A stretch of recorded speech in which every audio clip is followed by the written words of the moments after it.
안녕하십니까. 오늘은 바울복음 2강 바울의 변화의 복음을 이해하는 근거, 어제 이어서 두 번째 말씀을 드리고자 합니다. 두 번째, 변화의 필요성. 하나님은 외모로 사람을 취하지 않으신다. 로마서 2장 11절. 우리의 삶, 우리의 행위, 우리 자아의 이런 변화는 우리를 향한 하나님의 목적의 핵심이며, 자기 아들을 보내셔서 우리를 대신하여 죽게 하시고 부활해서 다시 생명을 얻게 하신 하나님의 목적의 핵심입니다. 그럼으로써 그 아들 안에 완전하게 담지되어 있는 하나님의 의로운 형상이 하나님 아들을 내주하신 영으로 말미암아 우리 안에서 살아 움직이게 됩니다. 이런 변화는 의로우신 하나님의 심판대 앞에서 우리가 무죄 선고를 받아 의로운 사람이라는 판결을 받는다는 의미에서 최종적인 칭의의 핵심이 되기도 할 것입니다. 여기서 우리가 예수님을 믿을 때 발생하는 칭의와 최후의 날에 무죄 선고를 받는 칭의 사이의 구별을 주목하는 것이 매우 중요합니다. 어떤 상황에서도 이런 변화가 우리 자신이 성취하거나 우리 스스로 이루는 것으로서 우리의 의로움이 되는 경우는 없습니다. 그래서 바울이 빌립보서 3장 9절과 로마서 10장 2절로 4절에서 천명하는 내용은 계속해서 효력이 있습니다. 바울이 말하는 변화는 성령님이 능력을 주시고 성령님이 주도하심으로써 가능한 일입니다. 그 변화는 우리를 대신하신 예수님의 죽으심으로 인해 우리에게 아낌없이 주시는 하나님의 은혜로운 선물이신 성령님께 전적으로 달려 있습니다. 갈라디아서 3장 3절, 5장 16절로 25절 보세요. 그럼에도 하나님의 아들이 1세기 유대지방에서 보이신 의 때문에 하나님께서 우리에게 무죄를 선고하실 것이라고 생각하는 것과 우리가 하나님의 심판대 앞에 설 때 하나님께서 우리 안에 우리를 통하여 우리 가운데 살아계시는 그분의 의로우신 아들을 보시기 때문에 우리에게 무죄를 선고하실 것이라고 생각하는 것 사이에는 상당히 큰 간격이 실제로 존재합니다. 많은 사람들은 로마 교회에 보낸 바울의 편지가 믿음으로 말미암는 칭의를 보여주는 것이라고 여기고 있습니다. 그래서 이 본문을 심도 있게 다루는 것이 적절해 보입니다. 로마서 1장 16절로 17절 말씀, 겸해서 하박국서 2장 4절을 인용한 것이기 때문에 같이 읽어보세요. 내가 복음을 부끄러워하지 아니하노니 이 복음은 모든 믿는 자에게 구원을 주시는 하나님의 능력이 됨이라. 먼저는 유대인에게요, 그리고 헬라인에게로다.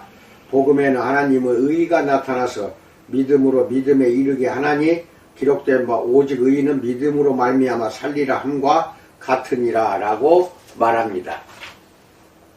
로마서의 논제 진술에 해당하는 이 본문과 바로 다음 구절과는 연결이 종종 간과되어 왔습니다. 왜냐하면 로마서 1장 18절에서 하나님의 진노가 불의로 진리를 막는 사람들의 모든 경건하지 않음과 불의에 대하여 하늘로부터 나타나기 때문입니다. 하나님의 정의 또는 하나님의 의로움이 나타났다는 바울 선언의 출발점은 하나님의 진노가 나타났다는 선언이 출발점입니다. 하나님 심판 그 자체는 놀랍게도 바울의 기쁜 소식, 즉 복음의 한 부분입니다. 바울은 내가 선포하고 있는 복음대로 하나님이 예수 그리스도로 말미암아 사람들의 은밀한 것을 심판하시는 그날, 로마서 2장 16절에 대해서 말합니다. 불의와 악한 행실을 향해 타오르는 하나님의 분노는 성경의 증거의 처음부터 끝까지 의로우심이라는 하나님 성품의 핵심이 됩니다. 모든 형태의 부정과 불의를 이기신 하나님의 승리는 하나님께서 창조하신 우주에 주는 복음입니다. 바울은 이방인 전체가 그들의 창조자이신 하나님께 불의하게 행동하고 하나님의 거룩한 표준을 어기고 있는 삶의 방식을 열거함으로써 이 이야기를 시작합니다. 모든 사람은 하나님께 생명의 선물 자체를 빚지고 있고 그 선물을 주신 하나님을 영화롭게 하며 하나님께 충성심을 보여드리고 하나님을 섬기려는 적극적인 소원을 가지고 그 선물을 사용해야 할 의무가 있습니다. 하지만 그들은 이렇게 하는 대신에 그들에게 주신 하나님의 은혜를 욕되게 했으며 손상시켰고 하나님을 영화롭게 하지 않을 뿐더러 하나님께 돌려야 할 영광을 우상에게 주었으며 하나님의 의로운 요구를 무시하는 삶을 살았습니다.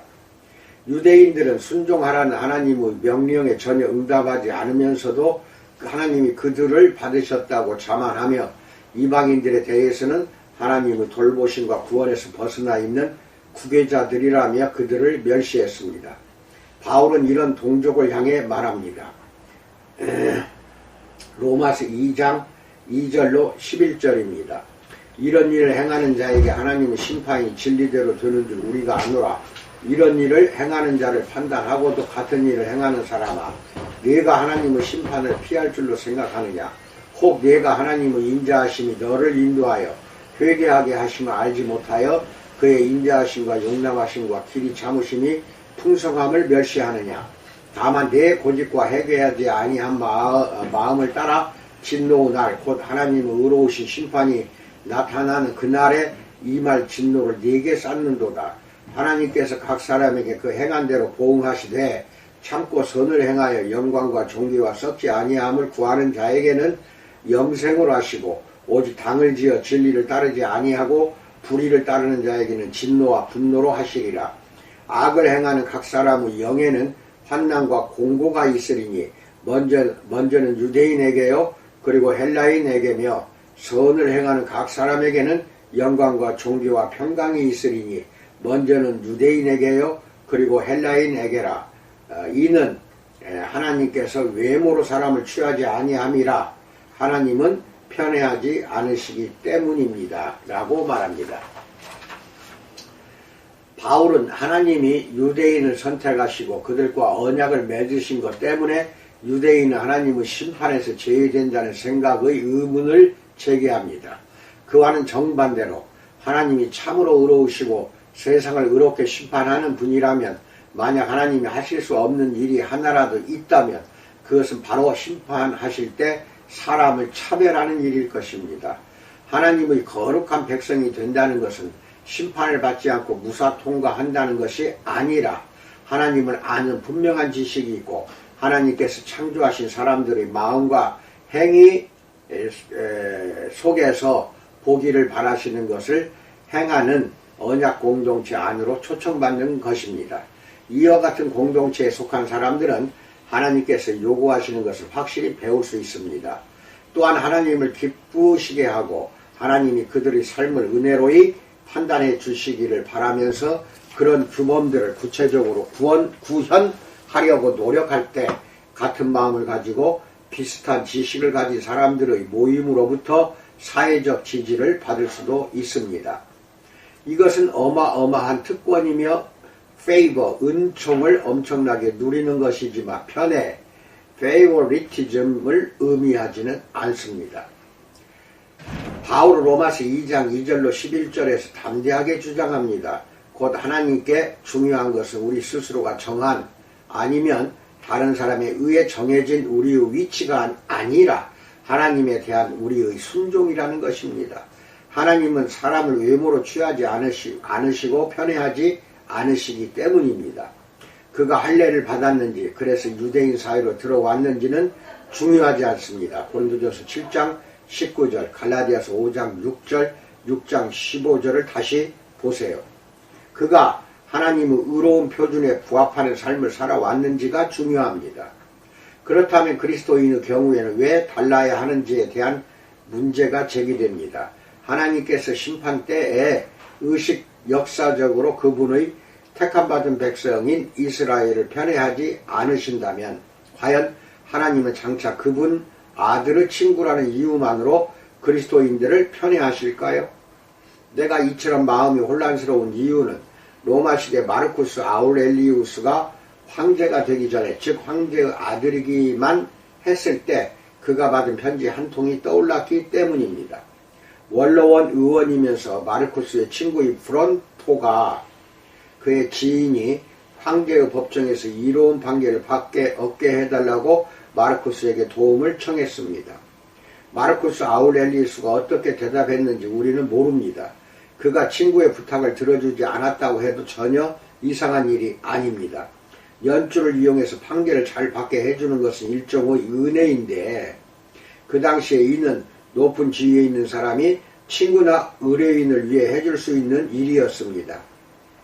하지만 이것이 잘 알려진 관행이라고 해도 이교도인 그리스와 라틴의 도덕가들은 이것이 정의로운 관습이 아니라고 인정했을 뿐더러 재판관이 그 영향을 받아 판결했다면 그는 정의롭게 행동한 것이 아닙니다. 그렇다면 하나님이 하신 말씀에 순종하지 않으면서 우리가 스스로를 그분 아들의 친구라고 부른다는 이유만으로 하나님이 자신이 어떤 존재인지를 잊으실 것이라고, 즉 의로우신 재판관으로서의 성품을 망각하실 것이라고 그리스도인들은 생각해도 되는 것일까요? 바울은 여기서 한 걸음 더 나아가 이렇게 씁니다. 로마서 2장 25절에서 내가 율법을 행하며 할례가 유익하나 만일 율법을 범하면 내 할례는 무할례가 되느니라 라고 말합니다. 자신이 그리스도를 믿는다고 주장하고 복음을 받아들이고 세례를 받음으로써 구원을 받았다고 자랑하면서도 그들이 믿는다고 고백하는 주님의 계명대로 살지 않는 사람들에게 바울은 이와 비슷한 말을 하게 될까요? 한번 생각해 보세요. 바울은 내 세례가 무세례가 되었다라고 말할까요?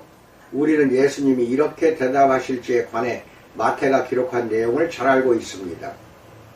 마태복음 7장 21절로 23절에서 나더러 주여 주여 하는 자마다 다 천국에 들어갈 것이 아니요 다만 하늘에 계신 내 아버지의 뜻대로 행하는 자라야 들어가리라.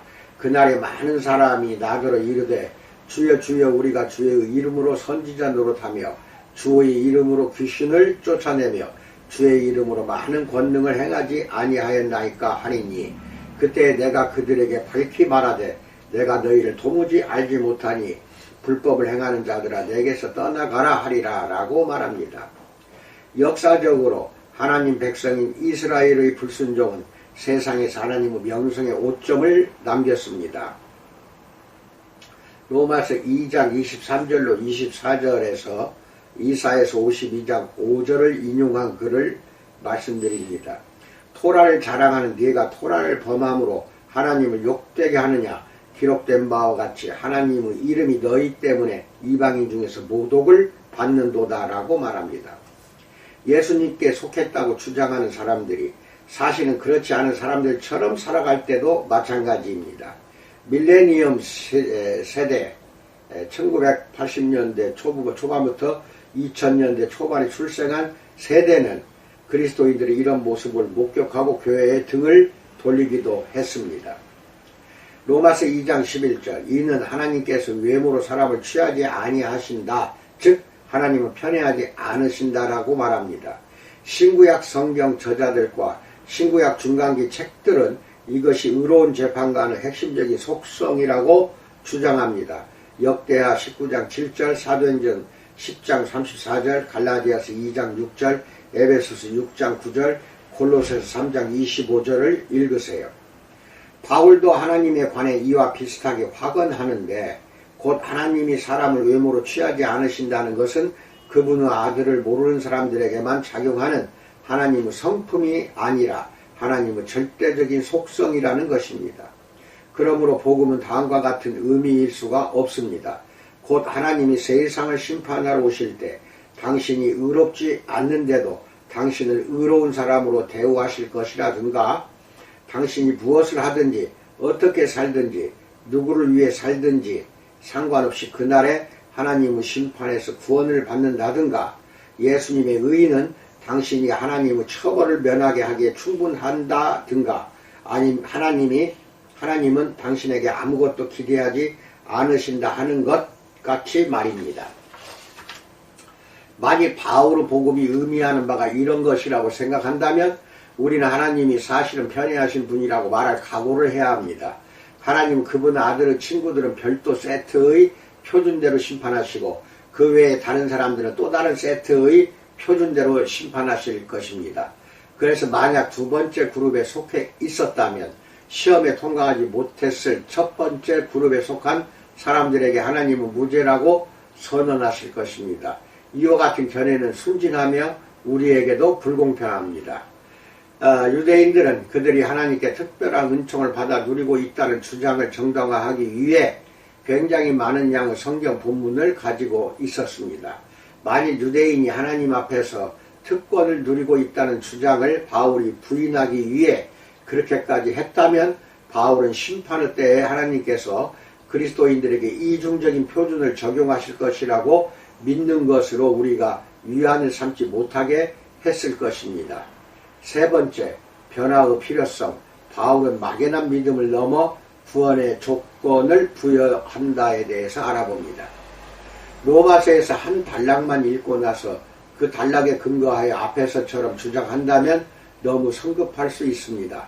그러나 바울 서신 전체에는 로마서 2장 6절로 11절이 다른 모든 사람들 뿐 아니라 그리스도인과도 관련되는 하나님의 정의와 심판에 대한 바울의 신념을 정당하게 진술하고 있다고 확인해주는 강한 맥락이 흐르고 있습니다. 나는 신학자들이 로마서 2장 6절로 11절을 설명할 때 그리스도가 재림하시는 일이나 누가 예수님을 믿는 일 이전에 또는 이 두 가지 일과는 상관없이 하나님께서 어떻게 심판하시는지에 대한 가상적인 주장에 불과하다는 식으로 말하는 것을 들은 적이 있습니다. 이 신학자들은 막연히 그들의 희망상을 말하고 있을 뿐이라고 바울은 여러 편지에서 증언합니다. 방금 전에 제시한 본문 다음에 등장하는 로마서 몇 구절을 예로 들어봅시다. 로마서 8장 13절로 14절에서 너희가 육신대로 살면 반드시 죽을 것이로되 영으로서 몸의 행실을 죽이면 살리니 무릇 하나님의 영으로 인도함을 받는 사람은 곧 하나님의 아들이라 라고 말합니다. 마지막 문장에서 바울은 죽음 이후의 삶과 그리스도의 부활에 참여함에 관하여 매우 구체적으로 이야기합니다. 그는 이 구절 바로 앞에서 이렇게 말했습니다. 로마서 8장 11절에서 예수를 죽은 자 가운데서 살리신 이의 영이 너희 안에 거하시면 그리스도 예수를 죽은 자 가운데서 살리신 이가 너희 안에 거하시는 그의 영으로 말미암아 너희 죽을 몸도 살리시리라 라고 말합니다. 바울이 여러 번 말하고 있는 영어로 if, 만일 뭐뭐 한다면 이라는 말은 그리스어 본문에도 실제로 존재하며 내가 이 본문을 번역하면서 내 마음대로 하는 것이 아닙니다. 바울은 지금 부활 생명에 들어가는 조건들을 제시하고 있습니다. 하나님의 영이 한 사람의 생애의 원동력이 되시게 해야 하고 우리가 자신을 위해 사는 것을 멈추게 하시도록 해야 합니다. 자기중심적, 자기주도적 삶, 즉 바울은 이것을 육체, the flesh라고 말합니다. 이것을 살기 위해 계속해서 정욕과 욕구를 채우는 것은 변화와 구원이라는 하나님의 사역을 망쳐버립니다. 이와는 반대로 하나님의 귀한 선물인 성령을 통해서 우리 안에서 행하시기를 바라는 변화에 우리 자신을 굴복시킨다면 우리가 믿음을 가지면서 하나님이 우리 안에서 시작하신 구원 사역을 하나님이 완성하실 수 있습니다. 사실 하나님의 자녀가 되기 위해서는 로마서 8장 14절에서 누구나 성령의 인도하심을 받아야 합니다.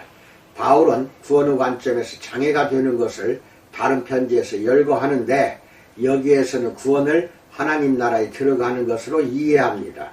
갈라디아서 5장 19절로 21절에서 육체의 일은 분명하니 곧 음행과 더러운 것과 호색과 우상숭배와 주술과 원수 맺는 것과 분쟁과 시기와 분냄과 당짓는 것과 분열함과 이단과 투기와 술취함과 방탕함과 또 그와 같은 것들이라. 전에 너희에게 경계한 것 같이 경계하노니 이런 일을 하는 자들은 하느님의 나라를 유업으로 받지 못할 것이요 라고 말합니다. 그리고 고린도전서 6장 9절로 11절에서는 불의한 자가 하나님의 나라를 유업으로 받지 못할 줄을 알지 못하느냐.